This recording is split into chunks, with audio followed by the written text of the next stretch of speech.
Welcome. It is Verdict with Ted Cruz, Ben Ferguson with you. And we did a show that had some really important topics in it a couple weeks ago. Unfortunately, that show was replaced as we were covering the catastrophic flooding that happened in the Hill Country. And we want to make sure that we gave you all the info on that and the relief efforts and how you could help the people in Kerrville and the surrounding areas that were affected. And we were talking about that show, and it's an important one because it dealt with a lot of issues. Number one, Trump revoking Chinese student visas. You probably heard about that nowhere else. Also, California reverses policies on transgender in sports. How that happened. The very important Take It Down Act. It was important to protect people from revenge and people putting fake pictures of them online as well. And finally, the ABA won't have any role in judicial selections. This is massive. So we decided we're going to let you hear that show that we never got to put out. So right now, here it is. All right, so let's dive into this big first topic, Senator, and it deals with what you mentioned earlier, China and Chinese student visas. There was an interesting number that was thrown out earlier in the day on TV, and I'm going to quote it. I'm not sure if it's exactly accurate, but it is, and that's why I said it was. I saw it earlier today, and I want to prefix that with saying it. But it said that there are about 500 American students that have visas in China, and more than 280,000 Chinese students in the U.S. is what was said. Why are we doing so much for Chinese students, many of them, by the way, that come in here that spy and rob of us of our intellectual property? And the administration, Trump administration, is basically saying, we're trying to put a stop to this. Well, what the Trump administration has announced, Secretary of State Marco Rubio announced that they will begin aggressively revoking the visas of Chinese students in the United States.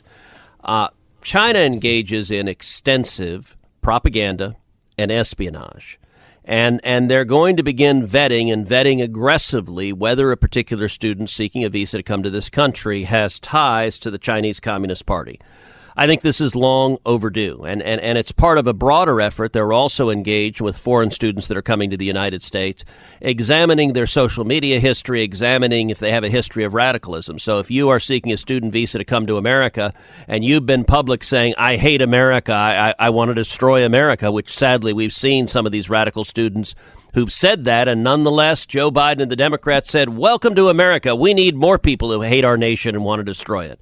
Well, I think the president's exactly right to stand up and say, we're not going to welcome people to this country who are trying to undermine and destroy this country. With respect to China, the question of espionage and intellectual property theft, that's existed since the dawn of time. Look, when the first caveman invented the wheel, I suspect somebody stole his idea and made another wheel.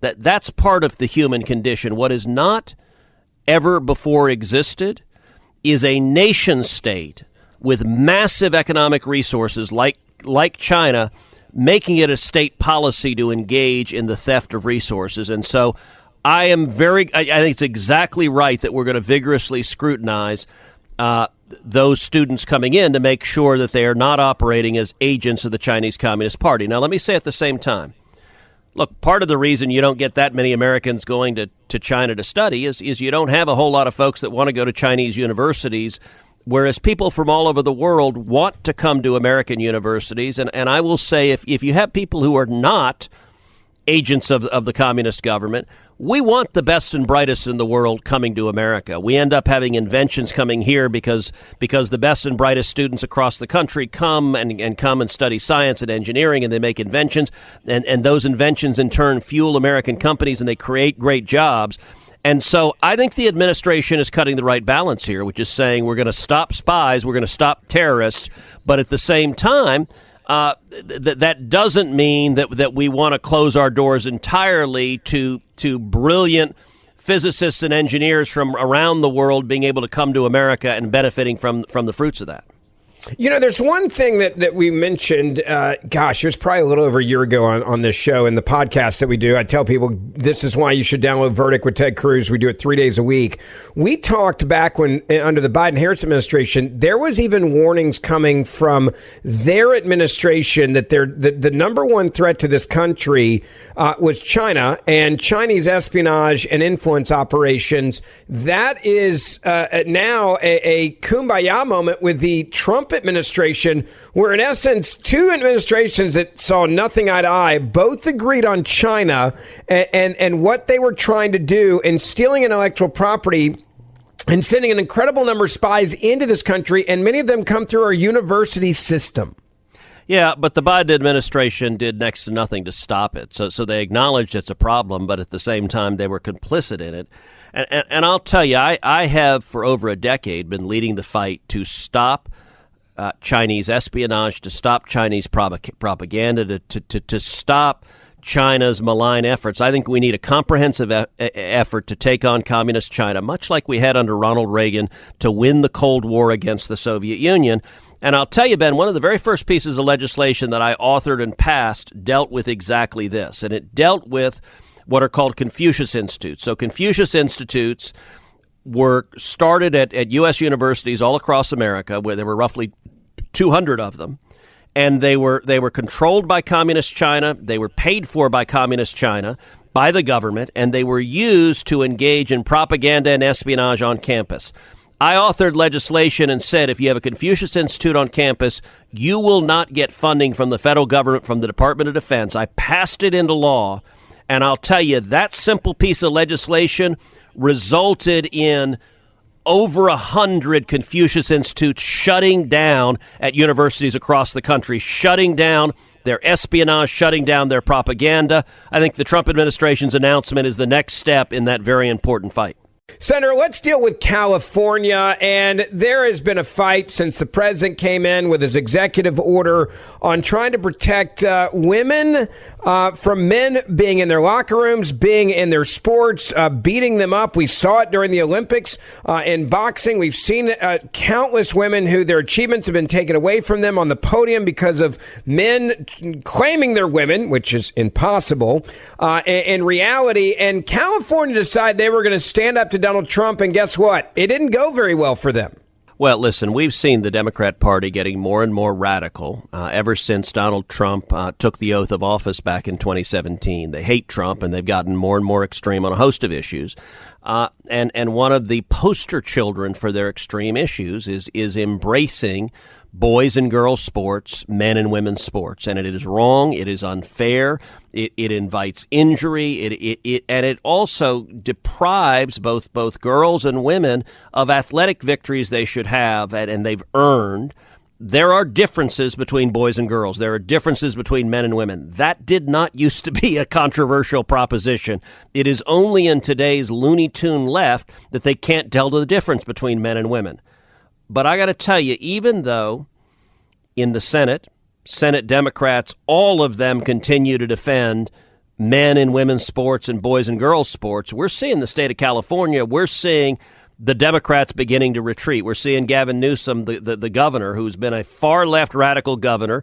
He's got ambitions of being president. He's looking at running in 2028, and he's decided, okay, we're on the wrong side of an 80-20 issue. I want to get the hell away from this.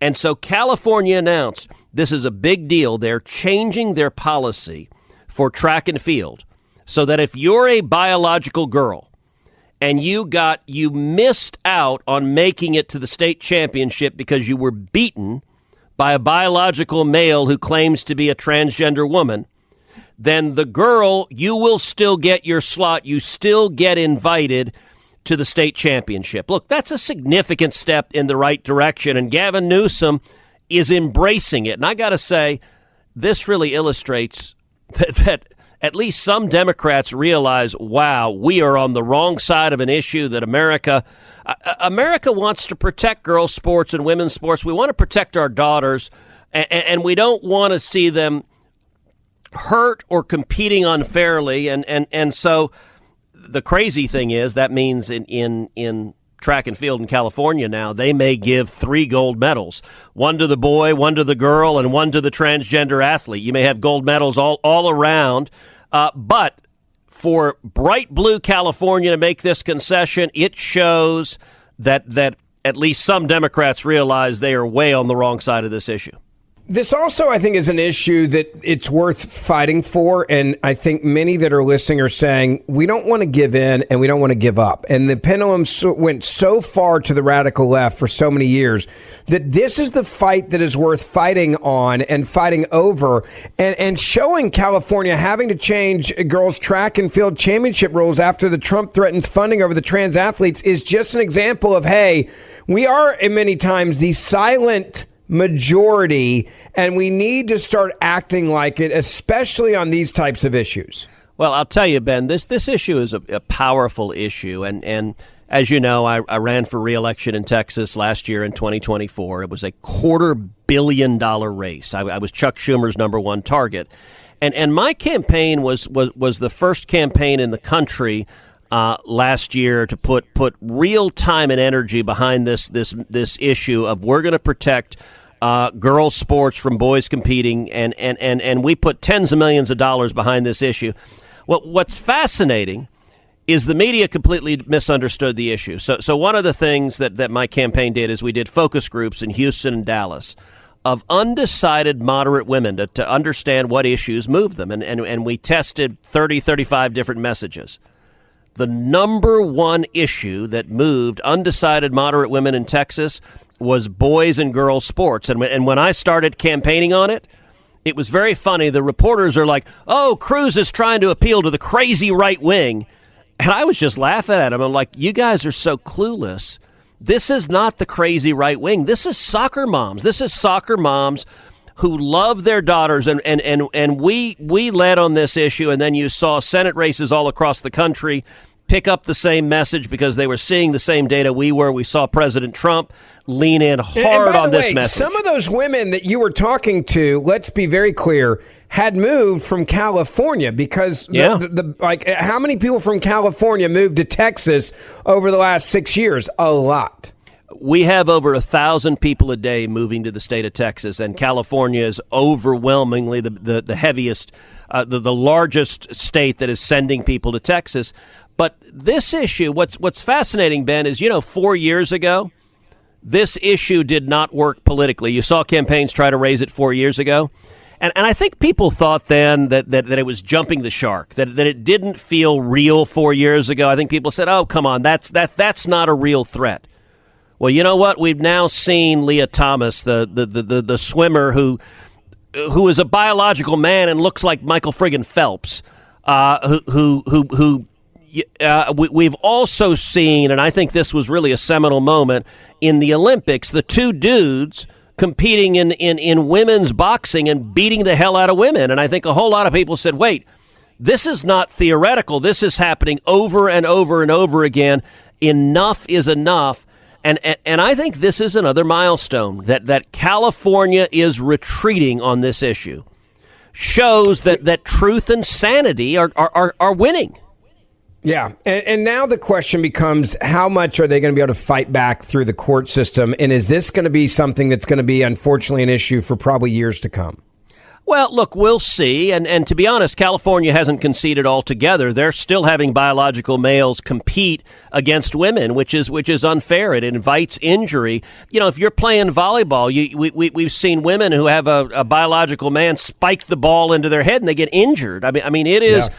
California is still Looney Tunes, but the fact that even the lefty government of California is saying we've gone too far, that's a very positive sign.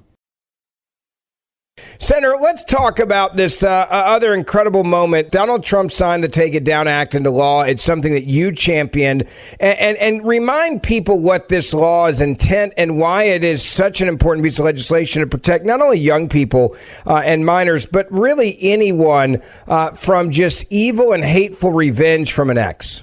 Well, this is legislation that I authored, that President Trump signed into law this week. Actually, he signed it into law in the Rose Garden at a big ceremony in the Rose Garden. I've done a lot of bill signing ceremonies in the Oval Office.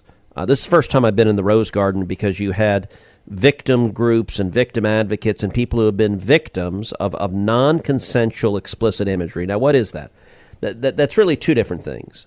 Number one, so-called revenge porn. So if you have a boyfriend and girlfriend and they're in a relationship and they take explicit pictures or videos, and then they have a breakup, and one or the other is mad, and they say, okay, I'm going to stick it to you. I'm going to put this out for the whole world to see. And it is an utterly grotesque violation of privacy. Nobody has the right to do that to somebody else, and it's something we're seeing happening more and more often. There's a second manifestation that is new, and it has to deal with technology, which is more and more we are seeing people use AI, artificial intelligence, to create deepfakes, and deepfakes where they appear to be either a picture or a video of a real person, but it's utterly fake. And so they make a naked or explicit image of someone and put it out. And the incidence of deepfakes last year increased 3,000%. And over 90% of the victims of deepfake explicit imagery are women or teenage girls. And so it is growing massively. And so the Take It Down Act is legislation that I introduced that makes it a crime, a federal felony, to post non-consensual intimate images, either real pictures or deepfakes. And secondly, it puts a federal statutory obligation on tech platforms to take the pictures down, to take the videos down, because the platforms have been horrible responding to victims. They ignore victims. They leave the images up, and so the victim ends up being victimized over and over and over again by the images staying out there. And so the Take It Down Act puts a legal obligation that when the victim notifies them, hey, that's me, that's an explicit image of me, and you don't have my consent to put it up, they have to take it down. This legislation I introduced with Amy Klobuchar, Democrat from Minnesota, and we passed it through the Senate. We passed it unanimously. It was 100-0. And then the House took it up and passed it with an overwhelming bipartisan majority, and President Trump signed it into law. And give a listen to what President Trump said this week in the Rose Garden as he signed the Take It Down Act into law. Today, it's my honor to officially sign the Take It Down Act into law. It's a big thing, very important, so horrible what takes place. This will be the first ever federal law to combat the distribution of explicit, imaginary, posted without subject's consent. They take horrible pictures, and I guess sometimes even make up the pictures, and they post it without consent or anything else. And very importantly, this includes for forgeries generated by artificial intelligence known as deepfakes. We've all heard about deepfakes. I have them all the time, but nobody does anything. I asked Pam, can you help me, Pam? She says, no, I'm too busy doing other things. Don't worry, you'll survive. But a lot of people don't survive. That's true, and so horrible. With the rise of AI image generation, countless women have been harassed with deepfakes and other explicit images distributed against their will. This is the wrong, and it's just so horribly wrong. And it's a very abusive situation, like in some cases people have never seen before. And today we're making it totally illegal. Yeah, Senator, one of the things I love about this legislation is the fact that not only is it bipartisan, but you had the First Lady who really got involved in this as well. It was important to her, and that made it, I think, even easier to bridge the gap. Well, we did. The First Lady became very active in pushing this bill. She reached out to me and said she wanted to help get it over the finish line. So last year, we passed it out of the Senate 100-0, and the House failed to take it up last year, so it did not pass last year. And so we got to this year, to the new Congress. I passed it through the Senate again 100-0. And the real battle was to get it to rise up the priority list of House leadership. And so when the First Lady called my office and said she wanted to help, what I did is I invited her to come to Capitol Hill for a roundtable where she could hear from the victims. And also at that round table was the Speaker of the House and Steve Scalise, the Majority Leader, and Brett Guthrie, who's the committee chairman in the House. And when the First Lady asked them, will you please pass this into law, they committed to her they would. And this was the day before the State of the Union address. And you may remember at the State of the Union address, Melania was sitting with a teenage girl from Texas, Elliston Berry, And President Trump told her story in the State of the Union and called on Congress to pass this bill. And I'll tell you, it's a fascinating story of how this bill came to pass, because it originates with one teenage girl in Texas, Elliston Berry. She's from North Texas, from Aledo, Texas, and a year ago she was 14, and she was in ninth grade. And she woke up one morning, and her phone was blowing up with texts from her friends, because a classmate of hers had taken a perfectly innocent picture of her from social media and had used an app online that he had found to create a deep fake, and then sent what appeared to be naked pictures of Elliston to all of her ninth grade classmates. And so she was in tears. Listen, it is hard to be a teenager. I'm the father of two teenage girls. I know the pressure that is on teenage girls. It's much harder to be a teenager today than when you and I were teenagers, Ben.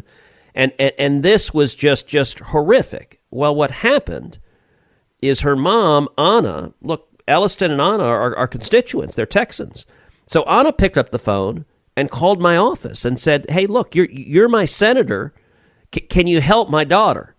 And my staff, to their credit, they elevated this to me, and they told me what had happened to Elliston. And this is happening more and more all over the country. And so I said, look, let's draft legislation to fix this, to address the problem. And so we did. And it was because of Elliston that we drafted it. But as I said, it's happening all over the country. Well, Elliston came to D.C. the day we announced the bill last year for the press conference, and I sat down and met with Elliston. I met with her mom in my office. And in the course of the meeting, I said, hey, what happened to the pictures? And her mom said, it's the most frustrating thing in the world. She said, this happened 9 months ago. She said, I have been calling and emailing Snapchat over and over and over again. They just stonewall us. We get no response. Ben, I turned to my staff. I said, I want you to get the CEO of Snapchat on the phone today. I want those pictures down today. They pulled them down within 2 hours.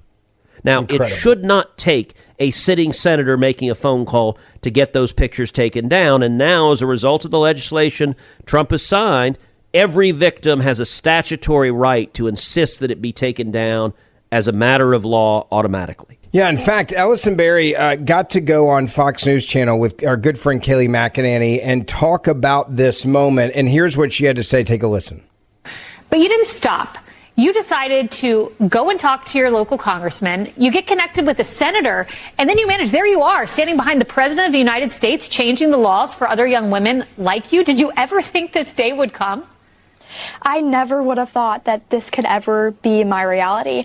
My mom, she's really an amazing person, and she's the one that's been pushing for this, and she's the one that's encouraged me. So I wouldn't be able to do this without her help and her support. And she really just has encouraged me to the point where I feel encouraged about this. So wow. Having the opportunity to speak about this and to bring awareness really just means so much. Especially, it's so much growth seeing how scared I was at first and seeing how confident I am able in this situation. Well, other young women now have recourse thanks to you. Elliston Berry, so impressive. Thank you.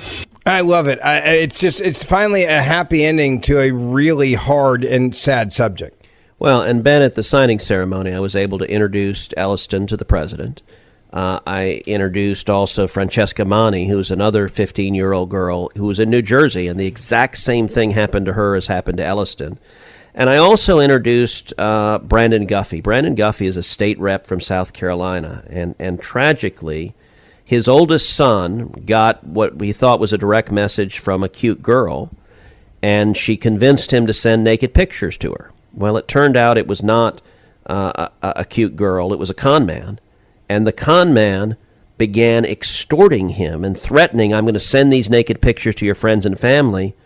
Well, Brandon's son Gavin killed himself, and we are seeing suicides across the country. So I introduced Brandon and his family to the president too, and this law is a victory for everyone that is a target of this kind of exploitation. All right, Senator, so let's dive into this other issue that really is an interesting one. You've got a lot to say about the Trump Justice Department telling the American Bar Association that it will no longer comply with ratings for judicial nominees. Now, explain the politics behind this. The ABA has had a lot of power, and they're basically now saying, we're not going to let you guys have that power because there's been a lot of bias coming out of the American Bar Association. Well, the American Bar Association, it's a national organization of lawyers, and it is a left-wing advocacy group. It is not fair. It is not impartial. It is a radical left organization. And the ABA has had a formal role in judicial selection for 75 years. It started rating judicial nominees in 1953.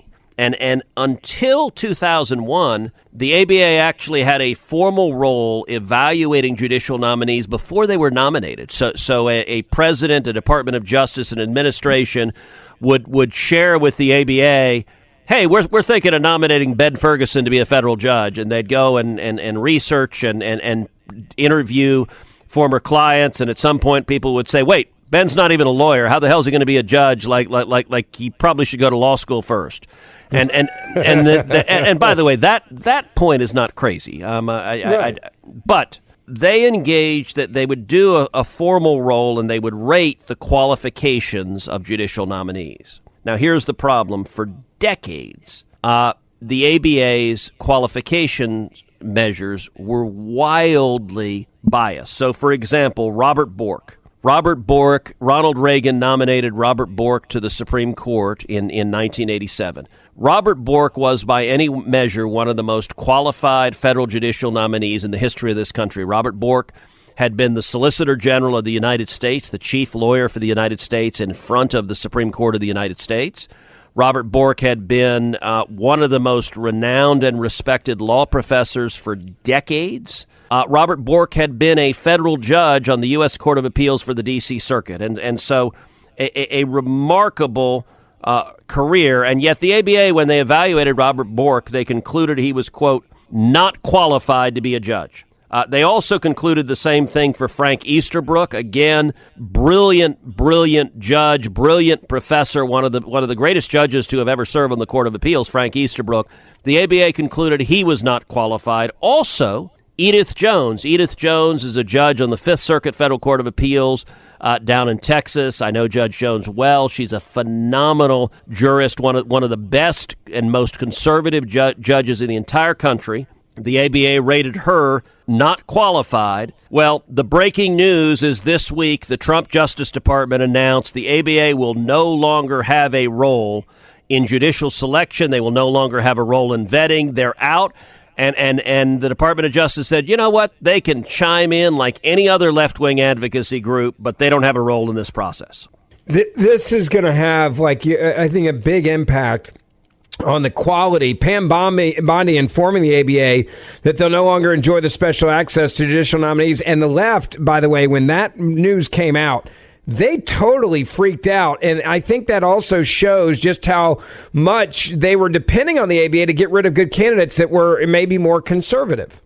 Yeah, and so Pam Bondi sent a letter to the president of the ABA, and she said, quote, while the ABA is free to comment on judicial nominations along with other activist organizations, there is no justification for treating the ABA differently from such other activist organizations, and the Department of Justice will not do so. And so previously, the Office of Legal Policy, which is the office within the Department of Justice that handles judicial selections, they had previously directed judicial nominees to provide a waiver to the ABA to let the ABA access non-public information, including bar records. And so no longer is the Department of Justice going to tell judicial nominees, give the ABA special access. That is over. And moreover, Pam Bondi says, quote, nominees will also not respond to questionnaires prepared by the ABA and will not sit for interviews with the ABA. In other words, you can be like every other whack job organization on the left, but you're not going to have any special access whatsoever. This is something I've called for a long time. I have for years, for more than a decade, advocated that the ABA is wildly biased, and it should not have a special role in the process, and I want to commend President Trump and Pam Bondi. It's the right thing to do. Senator, we hear a lot about bias and bias against conservatives, but my other question is, were they also biased in advocating for liberals? Absolutely. They are a hard left advocacy organization masquerading as a nonpartisan professional organization. And Joe Biden, over the last 4 years, nominated over and over again radicals and zealots, many of whom were wildly unqualified.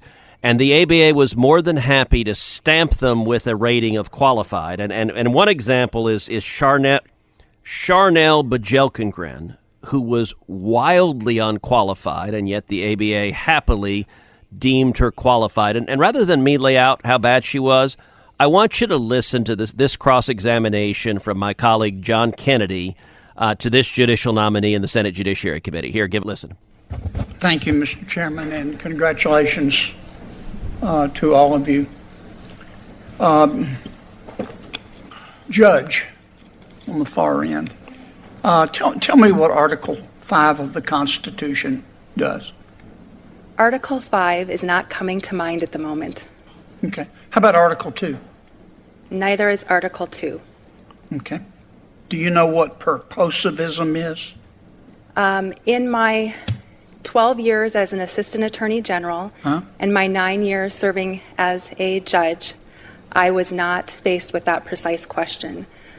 We are the highest trial court in Washington state, so I'm frequently faced with issues that I'm not familiar with, and I thoroughly review the law, research, and apply the law to the facts presented to me. Well, you're going to be faced with it if you're confirmed.